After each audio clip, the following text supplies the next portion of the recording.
From the gridiron to the hardwood, James Mesh breaks it all down. It's time for another episode of Cleats and Sneaks. We continue to be closer and closer to the 2025 NFL season. Getting into this next edition of Cleats and Sneaks, I want to take another preview and look at the NFL. This time, we'll look at the North. However, if you go back to the previous episode, I hit on both the NFC and AFC South. Kind of went a little long on both of those, so what I'm going to do is I'm going to start splitting up the divisions instead of handling the cardinal directions all in one episode. We'll split up the North, the East, and the West into separate episodes based on each conference as well. So for this episode, we're only going to look at the NFC North. So we're going to look at the Packers, the Lions, the Bears, and the Vikings. The team that I want to start off first with is the Lions. After having a 15-win season, man, that's really impressive. However, once they got into the playoff, got a little disappointing. They were eliminated by the Commanders. Going into this, though, I was actually shocked that there was a lack of big-time production that is no longer with the team when it comes to the Detroit Lions. You look at the big-time losses for them. They lost Carlton Davis, who ended up going to the New England Patriots. Kevin Zeitler, one of their guards, he ended up going to Tennessee, which is a good addition for the Titans. Still have plenty of issues with them, though. If you want to go listen back to that, you can do so. The other guys that are still available for the Lions that are no longer with them, but are just still available, Zadarius Smith, John Kaminsky, and then you even have other guys like Michael Badgley and Allen Robinson. But overall, again, not too much was lost. I'd say 3 guys that were productive for Detroit last year, no longer with the team. Could have been a lot worse. And then you even look at some of the additions that they made going back to the free agency period. DJ Reed, they ended up getting him for the Jets. So they replaced Carlton Davis, which was a good thing. They even got a couple of defensive tackles, including Roy Lopez. They did bring back Tim Patrick, which was, I wouldn't say a surprising move, because they did want to make sure that they had a reliable guy. Is he going to be dominant in this offense for Detroit? No, but he's a solid, reliable player that they can go to in certain situations. The point of emphasis is still going to be Sam Laporta and Amon-Ra St. Brown in the passing game, and then still trying to also get Jahmyr Gibbs out there as well in certain situations. Overall, not too much has changed for Detroit. I still like the overall roster because when you look at it, Jared Goff's still the quarterback. David Montgomery, who toward the end of last year ended up getting injured, was missing for the playoffs. That was a big product and point of emphasis for them that they will have back next year. So almost like an addition without actually adding anybody to the roster. Amon-Ra, like I said, still the focal point of that offense in the wide receiver room that plays in the slot. Jamison Williams, who's basically the guy that goes over the top, the speedster. That's really good to see. The offensive line, what is interesting is the fact that now Graham Glasnow moved over from guard to center. I'm really curious to see what the development is for that and how that plays a factor throughout the 2025 season for the Lions. Penei Sewell, Taylor Decker, those guys are still really good tackles for them. The interesting addition was the fact that they got Tate Radledge out of Georgia to be their guard, more likely than not going to be the starter there on the right side. So I am curious, especially since Glasnow had to be moved from guard to center. You look at the defense as well. Aiden Hutchinson, remember, he broke his leg kind of early to middle part of last season. So the fact that they got him back to still be paired with Aleem McNeil, who those two on the same side, that's a really good tandem, and we've seen it be very productive. Hutchinson was about to go for career numbers before the injury, and then you have DJ Reader still being on the interior as well. He's a really good run stuffer and overall interior defensive lineman, a good one there. You look towards the linebacker room, Jack Campbell, Derek Barnes, Alexander Zaloni, and then you also have Davenport, who is the other edge rusher opposite of Hutchinson. those guys are pretty good, and they also ended up taking Tyleik Williams, who really good to see there. Ended up being their late first-round pick. I am curious to see how he ends up being a part of the developmental role and just being a part of the rotation for the defensive line. But what I am curious about is the overall secondary. It's been pretty much a good bit of an issue for Detroit over the last couple of years. I wouldn't say it's been an utter travesty, but if you're looking at weak points in this Detroit team, especially over the last few seasons, it has been the secondary. And you look at it right now, Terrion Arnold. They're hoping that he can actually step up and be a solid to serviceable boundary corner. DJ Reed, like I had mentioned earlier, that was their big free agent signing to replace Carlton Davis. And then even when you look at the nickelback, Mick Robinson for them, he should be playing there as well. And then looking at the safeties, Kirby Joseph and Brian Branch, it's an overall okay group. Again, I'm not impressed with it by any stretch, but if they can play solid ball, you can live with it. And then you also still have Jake Bates and Jack Fox as your kicker and punter. What really intrigues me about the Detroit Lions is the fact that you went into last season and you ended up finishing with 15 wins of the regular season. 15-2. Absolute phenomenal season.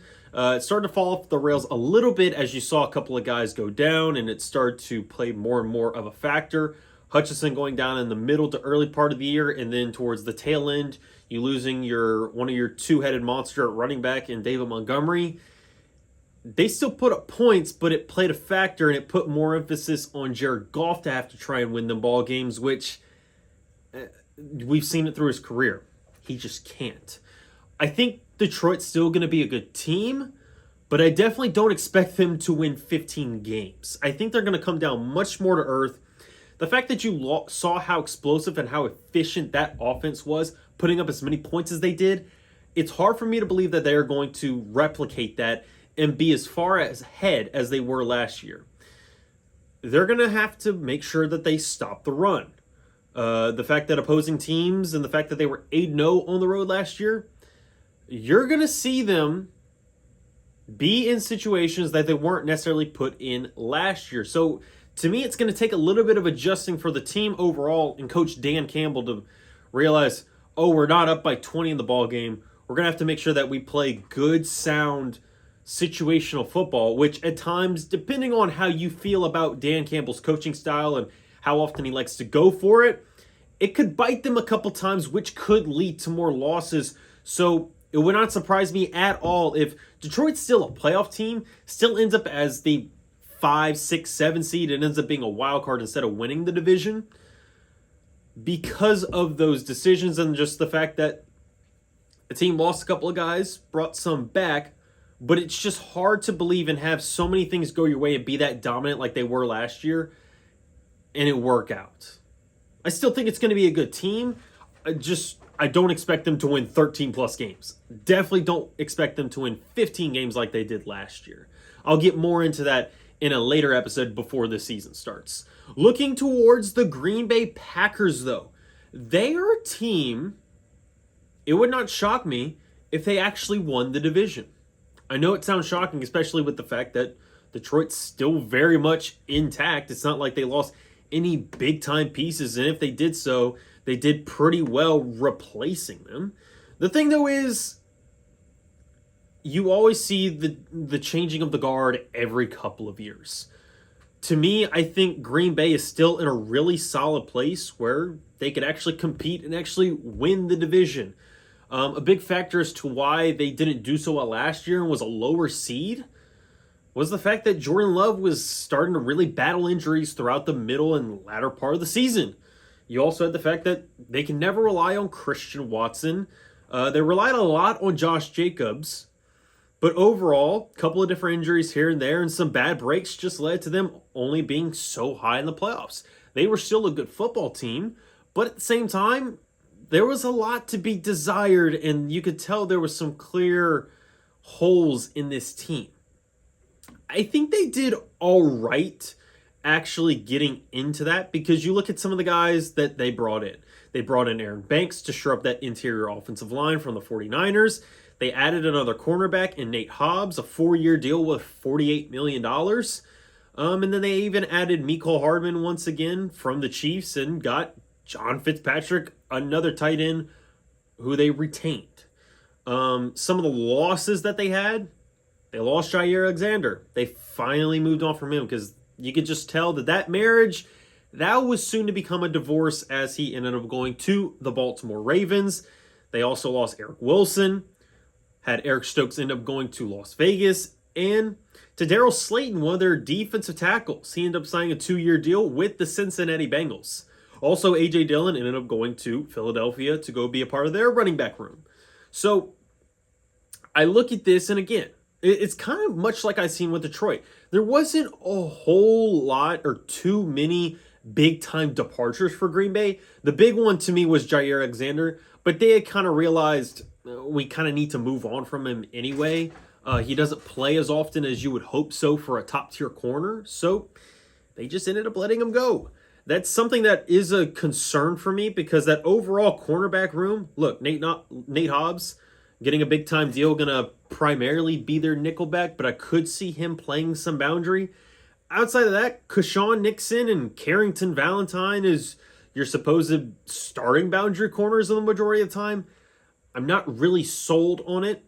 Evan Williams and then Xavier McKinney as your safeties, it's okay. I do have questions about it, but I feel a little bit better, and this is starting to become a reoccurring theme. I do at least feel better about the front seven. Green Bay does still run a 4-3 defense with Lucas Van Ness, Kenny Clark, Devontae Wyatt, and Rashawn Gary being a part of the down 4 linemen. Then at linebacker, Quay Walker, Edgerrin Cooper, and Isaiah McDuffie. I am curious to see what happens with Cooper in his second year going into it. Because last year, 57 tackles, 3.5 sacks, got an interception, forced a fumble. Not too bad for the former Texas A&M Aggie that went in the second round. I do wonder, though, about this offense. Because I know the offensive line, they've started to really improve it. Zach Tom has started to step up as a right tackle for them. And again, they ended up getting Aaron Banks, Eldrin Jenkins as their center, and then Rasheem Walker. I think it's a pretty solid group, and hopefully they can keep Jordan Love upright more often than last year, because I do worry about Love at times. Giving him a clean pocket and also having time to actually throw to his receivers, that's good. It's really good to see. My big thing is, how does this wide receiver room really play out? At this point, I'm out on Christian Watson. He's consistently injured, and even when he's on the field, he's so often on. Maybe every once in a while, he'll make a big-time play because he actually catches the ball, but it's so few and far between. It's so tough to actually rely on Christian Watson to be one of your main receivers. It's been a constant rotation with them. There hasn't been a dominant guy for them for years. We felt like Jaden Reed was going to be maybe the go-to target for Jordan Love in the wide receiver room. It's just, you didn't see it. It felt like he kind of took a step back in year 2. Maybe he kind of revitalizes what we thought we could see with those signs back in his rookie year in year 3, but that's something to be desired since Romeo Doubs, Dontavian Wicks, those guys you just can't consistently rely on. My big thing is the Green Bay Packers in the NFL draft drafted a wide receiver in the first round, something they haven't done in 2 decades. I think the last time was 2002. So it's been over 2 decades.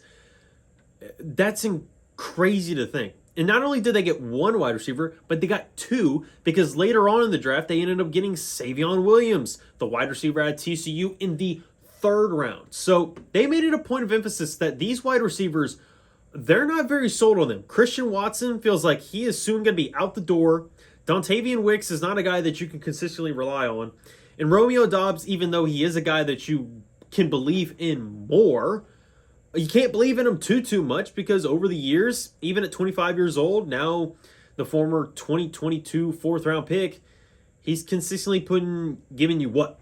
500, 600 yards? You look at it through his first 3 years. 425, 647, 601, He had the nice 8 touchdowns in 2023, which was why you thought there was maybe going to be more signs, but that was just heavy touchdown production, which is never super, super reliable. I think Matthew Golden, he's not going to immediately take over this wide receiver room, but I definitely think over time you could see him actually develop into a more consistent target for Jordan Love to go to. Now, the thing, though, is you look at what had happened, and you look at tight end, Tucker Kraft, Luke Musgrave, still their top 2 tight ends. I think Tucker Kraft could still give you a good season and be productive for Green Bay, which is my expectation. And you look at the fact that they moved on from A.J. Dillon, let him walk in free agency to go to Philadelphia. Josh Jacobs is still going to be the focal point of this run game the majority of the time. But now that Dillon is gone, Marshawn Lloyd, 2 drafts ago, I should say, the 3rd round running back out of USC, this guy got barely any production. And when I mean barely, I mean barely. I mean 6 carries for 15 yards, no touchdown. The kid barely saw the field. The thing, though, is I think he's got a lot more opportunity to really hone in on that RB2 role and actually get some solid production and get more opportunity to be on the field. I know they also ended up getting Emmanuel Wilson, which kind of made it a crowded running back room. Also, another guy going into his 3rd season where he saw more production than Lloyd did. But at the same time, I think when you look at the big thumper, the bruiser that Josh Jacobs can be, Marshawn Lloyd kind of having a little bit more of a receiving upside, I think this really helps kind of be more of a tandem and maybe even a 3-man backfield with Wilson if he can continue to get his own production on the field as well. I'm going to be honest, though. I'm more confident. I think Jordan Love is going to step up. I think he's going to be healthy this year and kind of show back the signs of what we had seen 2 years ago, because last year it was really off and on, but I also just believe that was just the inconsistencies of the wide receiver room. You're going to be moving on from Watson. That's how I see it. I think Watson's going to be gone. The fact that you put the point of emphasis to get not 1, but 2 wide receivers in the top 3 rounds of this past draft back in April, there is a point of emphasis to really revitalize this receiver room and make sure that they have competent weapons for Jordan Love to throw to so he can thrive in this system, much like we had seen 2 years ago, even going into the playoffs. That's something that I'm going to be looking out for in 2025. So that's really why I expect to see Green Bay have a really good chance of winning this division after the Lions have been ahead over the last couple of seasons. Moving on to the Minnesota Vikings, for me with them, it's really tough because Kevin O'Connell, always a really good head coach, and he can really coach the absolute heck out of quarterbacks and basically revive their careers. We saw it with Sam Darnold last year. We saw Kirk Cousins be a good quarterback in Washington, but borderline really good to almost great at times with Kirk Cousins. I have a big time question mark with J.J. McCarthy. I'm going to be honest. Is he actually good? Is he not? I'm not totally sure. Because we all thought we were going to see him last year and Sam Darnold was just going to be a backup. That was the whole expectation. But then McCarthy ends up going down with the injury right before the season. So he misses his whole rookie season. So even though he was drafted 2 drafts ago, this is going to be his first NFL action in a regular season coming up in September. That does worry me. Rookies, he did have the extra time, so it makes it interesting, but I was not sold on J.J. McCarthy to begin with. I think it could work in the long term with O'Connell and McCarthy, but at the same time, I just don't see it right now. You can go back to the Sam Darnold example, but Sam Darnold also had kind of gone through the ringer. He had also been with a couple teams and was a veteran, so he already knew the ropes of what it was like to be an NFL quarterback and be a starting quarterback in the NFL. So it wasn't the craziest thing in the world to see it. It was much like we had seen a revitalization of Geno Smith's career in Seattle, which that's where Sam Darnold ended up going over the offseason. But this is a young, basically rookie quarterback in J.J. McCarthy that still needs to learn the ropes and actually get his first taste of NFL action. I worry about this going into this first season. Talking 2026, 2027, I could definitely see the Vikings taking a step forward, no doubt about it. But for right now, I just worry about that with that quarterback position. Aaron Jones feels like a little bit of a ticking time bomb. I know he's still productive, and you still saw it last year, putting up over 1,100 yards, having 5 touchdowns, 4.5 yards per carry. Excellent production. It's just he's 30 years old. He will be 31 before the year ends. My thing is, I just don't see it. If J.J. McCarthy is going to not be bad, just have a lot of growing pains throughout his first year, that's going to put more of an emphasis that they could key on the run even more as they attack this young rookie quarterback. And if Minnesota goes down pretty big in games, you can't rely on Jones in the run game. You just can't. So that whole backfield does worry me in the sense that you can't rely on Jones too much. And McCarthy, big time question mark for me of how productive is he actually going to be and help Minnesota actually win ball games. Does he have an absolute slew of wide receivers he can throw to and one of the best in the game in Justin Jefferson? Absolutely. The thing, though, is Justin Jefferson has been dealing with the lower body injury since training camp started, which also worries me about this offense. And not only that, but J.J. McCarthy, for the first 3 games, may or may not have Justin Jefferson, but also won't have for the first 3 games Jordan Addison either, since he was suspended. A long time thing we've been waiting on. It finally happened. It ends up being 3 games. But he's not going to have one of his top weapons to begin the season in his first starts ever as an NFL quarterback. I don't love that. TJ Hawkinson still, to me, is a productive tight end and can be a productive tight end. And he's definitely going to have to be relied on more since Addison won't be there for those first handful of games, and maybe not with Justin Jefferson. But that's just a huge question mark with this whole offense. Christian Darrisaw, he's still recovering from the injury that he had sustained last year. And I think this is an overall good offensive line. Ryan Kelly at center, Will Fries that they ended up getting in free agency from the Colts. That was nice to see. They retained Brian Murphy, and you also saw them get Isaiah Rodgers as another cornerback, and also got Eric Wilson, one of their inside linebackers from Green Bay, to go to Minnesota. But you also see some of the guys that they ended up letting go. Brought up Sam Darnold, who ended up going to Seattle. Cam Bynum, one of their safeties, he actually ended up going to Indianapolis. I worry about it. I'm going to be honest. Like, this whole offense, it worries me. They brought in a couple guys, but then they had to let some of those guys go as well. Not only on offense, but on defense. Jonathan Allen, Jonathan Greenard, Javon Hargrave, Harrison Phillips. That's going to be the expected top 4 on the defensive line as they run a 3-4 system, with Greenard actually being more of a edge rusher, outside linebacker type, kind of like what I was talking about with Carl Granderson and Chase Young.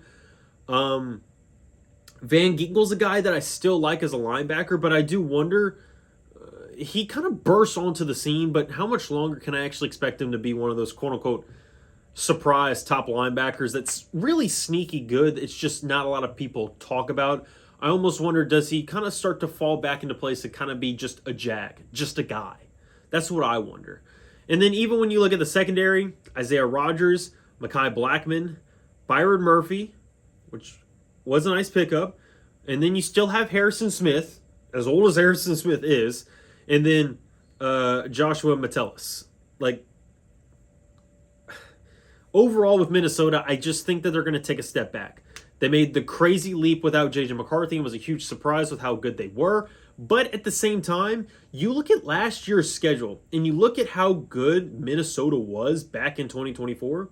It was nice to see that they won 14 games, one behind the Detroit Lions, but let's look at a lot of those ball games.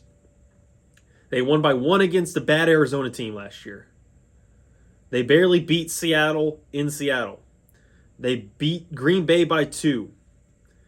They won in overtime against Chicago, 30-27. They won 12-7 against the Jags. They won 21-13 against a dysfunctional Indianapolis Colts team that's sometimes pretty good, and then sometimes just what feels like the worst team in the league. Won by 6 against the Jets. Like, a lot of these games that I'm looking at with Minnesota last year, I think completely flip on their head, especially when you look at some of the other games that had happened where they lost by 22 to the Lions in Week 18, where you finally saw things start to fall apart, and Sam Darnold ended up kind of not looking as good.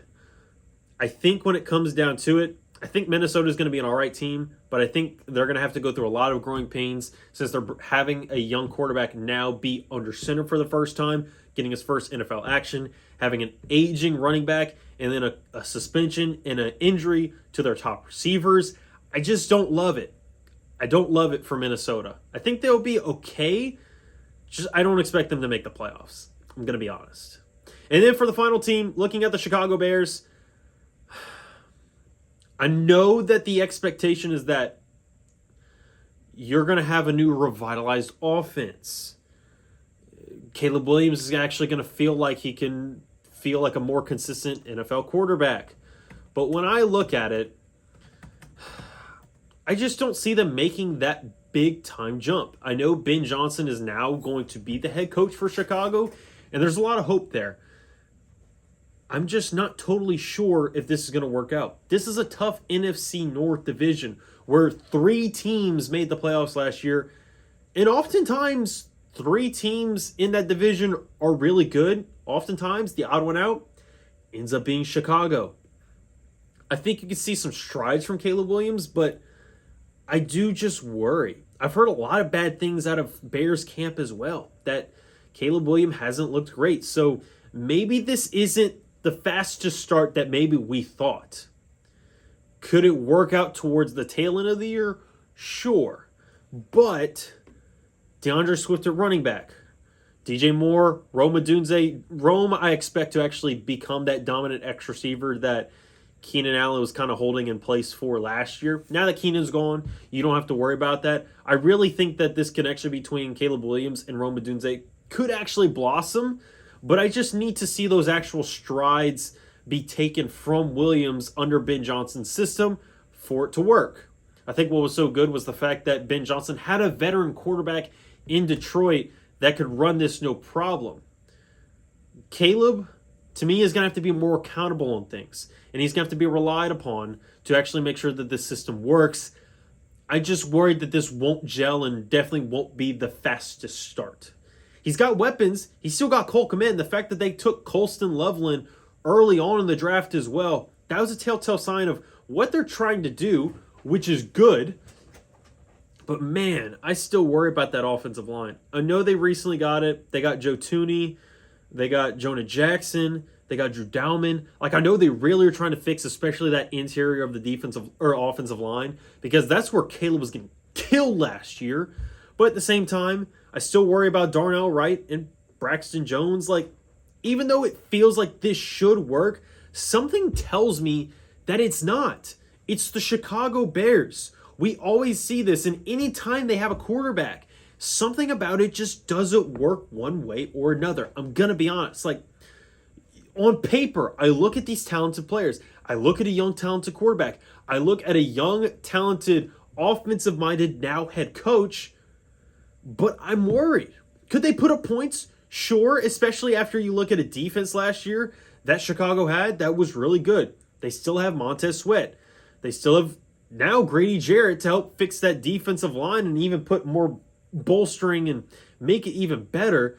But I'm telling you, something about this Chicago team just isn't sitting right with me. They address some big needs, but something is off. I can't quite put my finger on it, because I look at this team and they're talented, both on offense and on defense. You feel like you now have the guy in a first-time head coach in Ben Johnson, but that's also the thing. You're going to need some big-time development from Caleb Williams, and you're going to need to make sure that Ben Johnson can actually handle this type of role. Can he actually do that? He can call plays, no problem. He can have a great offense or have a great system, but can he put it together and actually have wins be put on the field and be put on the record books for Chicago to actually feel like a competent and well-run team that can make some noise in the playoffs. I need to see it. I think they have the pieces, but the pieces have to be put together. That's my thing about the Bears. They have all the hype in the world. They have a lot of expectations now. I'm just not totally sure that they can meet them. It's crazy because they've made a lot of good changes. They have a lot of good players on the team. So many of them still there. Jaquan Brisker, Kevin Byard still there. Really nice safety duo. Jalen Johnson, one of the best corners, depending on who you talk to. I think he's one of the best corners. Probably top 3 in the league right now. Tyreek Stevenson, I feel good about him. And they still have Kyler Gordon at the nickel. You look at the linebacker, TJ Edwards, Tremaine Edmonds. This is a good defense. They have made strides and they have tried to do their best to improve the offensive line. The weapons still look good, but can it be put together? I need to see it before I can confidently say the Bears are back. I don't remember the last time I've ever said that, if ever. I'm not sure. Appreciate you tuning in to another edition of Cleats and Sneaks. When we talk next week, on this next episode, we will be looking at the AFC North. So Ravens, Steelers, Browns, Bengals. That'll be coming up after this. Appreciate you tuning in. I'll talk to you next time.